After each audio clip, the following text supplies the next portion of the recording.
ATM के सामने लंबी कतारें और बैंक बैलेंस होने के बावजूद नकदी के लिए तरसते लोग। नोटबंदी का दौर यकीनन आपकी आंखों के सामने आ गया होगा। आज इसी नोटबंदी को 9 साल पूरे हो गए हैं, लेकिन जिस डिजिटलीकरण और साथ ही कैशलेस इंडिया के सपने के साथ सरकार ने नोटबंदी लागू किया था, वो फिलहाल सपना ही है। अगर आप यहाँ पे देखें, क्योंकि इसके पीछे की वजह जो है, ज़मीनी हकीकत ये साफ तौर पर बताती है कि लोगों का नकदी से लगाव अब भी बरकरार है। देश में आज लोगों के पास रिकॉर्ड स्तर पर नकदी यानी कि कैश मौजूद है, जो ये दिखाता है कि यूपीआई और कार्ड सहित डिजिटल भुगतान के ढेरों विकल्पों के बावजूद लोगों का कैश के प्रति जो मोह है वो कम नहीं हुआ है। रिजर्व बैंक ऑफ इंडिया के आंकड़ों को अगर आप देखें, गौर करें तो नवंबर 2016 में नोटबंदी के दौरान जनता के पास 17.97 लाख करोड़ रुपए की नकदी मौजूद थी। जनवरी 2017 में ये जो नकदी है वो घटकर 7.8 लाख करोड़ रुपए रह गई थी, लेकिन 17 अक्टूबर 2025 तक ये जो कैश है, ये नकदी है, वो बढ़कर 37.29 लाख करोड़ रुपए पर पहुंच गया। बहुत बड़ा नंबर है।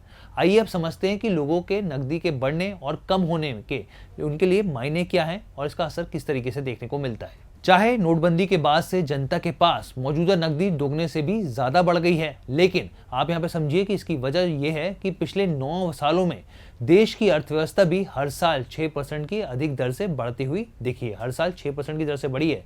यही वजह है कि जो करेंसी टू जो जीडीपी रेशियो है, अब नोटबंदी से पहले के स्तर से नीचे आ गया है। जी हाँ, नकदी जरूर बढ़ी है, लेकिन समझने वाली बात क्या है, जीडीपी के मुकाबले नकदी का जो चलन है वो कम हो गया है। यहाँ पे फाइनेंशियल ईयर 2016-17 में करेंसी टू जीडीपी रेशियो जो है 8.7% था, जो कि कोविड काल में 2020-21 में बात करें वो बढ़कर 14.5% पर पहुंच गया था। लेकिन अब 2025 में ये जो है घटकर 11.11% रह गया है। इसका मतलब ये हुआ कि लोग धीरे धीरे नकदी पर जो निर्भरता है वो कम कर रहे हैं और डिजिटल भुगतान और साथ ही बैंकिंग चैनलों से अपने लेन देन को बढ़ा रहे हैं या फिर लेन देन कर रहे हैं। गौरतलब यह है कि जब नकदी पर निर्भरता घटती है और डिजिटल लेन देन बढ़ता है तो इसमें मौद्रिक नीतियों का असर जो है साफ तौर पर अर्थव्यवस्था पर बेहतर तरीके से होता है यहाँ पे, और साथ ही महंगाई पर जो नियंत्रण है वो और ज्यादा आसान हो जाता है। भारत के लोग यकीनन तेजी से डिजिटलीकरण की तरफ बढ़ रहे हैं, बावजूद इसके कि अन्य देशों के मुकाबले अभी भी भारत में करेंसी टू जीडीपी रेशियो जो है वो ज़्यादा बना हुआ है। अगर आप जापान की बात करें तो जापान की जो करेंसी टू जीडीपी रेशियो है वो 9 से लेकर 11% है। वहीं यूरोजोन की बात करें 8 से 10%, चीन 9.5%, रूस 8.3%, अमेरिका 7.96% है।